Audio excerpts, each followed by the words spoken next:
I'm Yasmin Saeed, and this is the English news programme on Somaliland National Television. The main stories making headlines are: President of Somaliland cuts the ribbon for developmental projects in Oldal region. Police Commissioner of Salal addressed the security situation of that region. Syria ready to defend itself against any foreign intervention. President of Somaliland, Ahmed Silanyo, accompanied by a delegation of senior government officials, including cabinet ministers and parliamentarians, announced the commencement of developmental projects in Borome. These developmental projects are not the first of its kind. On the contrary, there continues to be the implementation of major developmental projects throughout the nation. In the particular case of Borome, the capital city of Oldal region, President Ahmed Silanyo emphasized the necessity of citizens engaging in progress-related initiatives occurring in the region. Cabinet ministers collectively praised the efforts of the regional government of Oldal. Governor Abdul Ahmed Ayer has been credited for taking significant steps for the betterment of Oldal citizens in several crucial areas of interest. Some of the developmental projects include the opening of a new faculty of medicine for Amud University, a road linking the airport to Amud University, also known as Gondo Road, and several others. The President's spokesman, Ahmed Salaban Duhul, elaborated on the progress made since this administration took office. The spokesman commended the joint efforts of the private and public sector in taking Somaliland to the next level.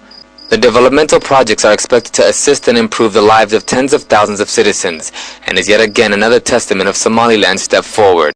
Director General of Aviation and Air Transport, Ahmed Dalal Farah, spoke to our reporters on Ethiopian airline flights resuming in Hargeisa. The Director General stated that Ethiopian Airlines will be resuming flights in Hargeisa via Igal International Airport effective in a few days. He also spoke about the strong relationship between both nations, Ethiopia and Somaliland, and the cooperative relationship between the Ministries of Aviation representing both nations.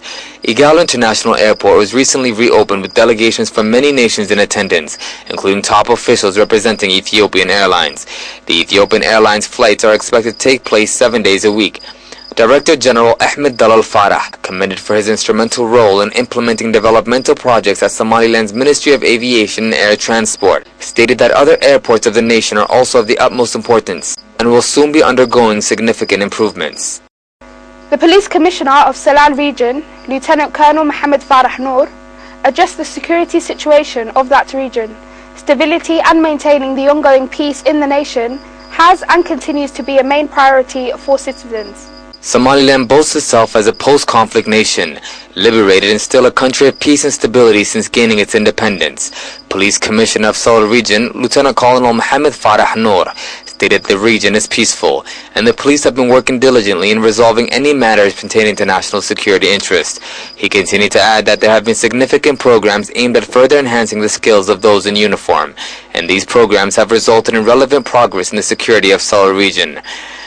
The police commissioner also expressed great appreciation towards the step taken by the President of Somaliland in establishing a security ranking system, whereby more than 10,000 security professionals gained rankings and raises.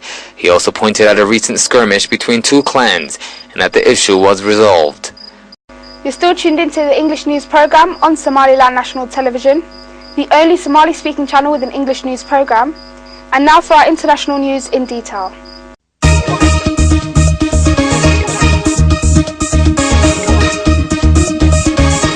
The Syrian President, Bashar al-Assad, has said that his country would defend itself against any foreign military intervention, according to state media. Syria will defend itself in the face of any aggression, and threats will only increase its commitment to its principles and its independence, the embattled Syrian leader told a visiting delegation of Yemeni politicians on Thursday. Assad's comments came in response to increasing pressure, particularly from the United States, the UK and France, for a military response to an alleged chemical weapons attack against civilians on August the 21st. Earlier, the US President Barack Obama said that the United States had concluded that the Syrian government had carried out the attack. Obama advocated the use of a tailored, limited military strike in response. The US President was referring to an alleged chemical weapons attack in the Damascus suburb of Ghouta last week that aid agencies say killed at least 355 people and injured as many as 3,000 others. US Vice President Joe Biden has said there is no doubt that Syria's government was responsible for a recent chemical attack in Damascus, as Western allies ramp up rhetoric in preparation for possible military strikes against Syria. Biden's comments on Tuesday made him the highest-ranking US official to say the Syrian government was behind the alleged chemical weapons attack on August the 21st, that aid agencies said killed at least 355 people and injured more than 3,000. The Syrian government denies it carried out the attack. There is no doubt that an essential international norm has been violated. Chemical weapons have been used. Everyone acknowledges their use.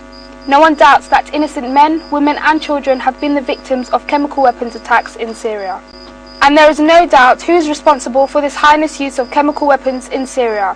The Syrian regime, Biden said at an American Legion's National Convention.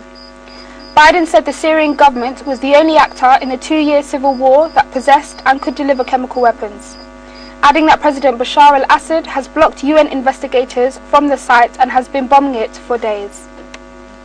Wildfires in Portugal are destroying acres of land and severely impacting the lives of thousands of Portugal's citizens. Wildfires are continuing to rage in parts of Portugal. Around 1,400 firefighters are tackling the flames, which intensified in the early hours of Thursday morning because of high winds. At least 28 fires are still out of control in the northern and central areas of Portugal, particularly in the mountain range of Caramulo and the national park of Alveo. Several other districts are all affected. In the region of Vila Flor in the north, one man had seen his vineyard go up in flames. "I had a vineyard, but it's burned. Wine, a small forest, everything is burned." Several villages have had to be evacuated with flames of up to 30 meters surrounding them. It is estimated that nearly 40,000 hectares of forest have been destroyed by fires this year. That's all the news we have for you today. Thank you for watching, and until next time, goodbye.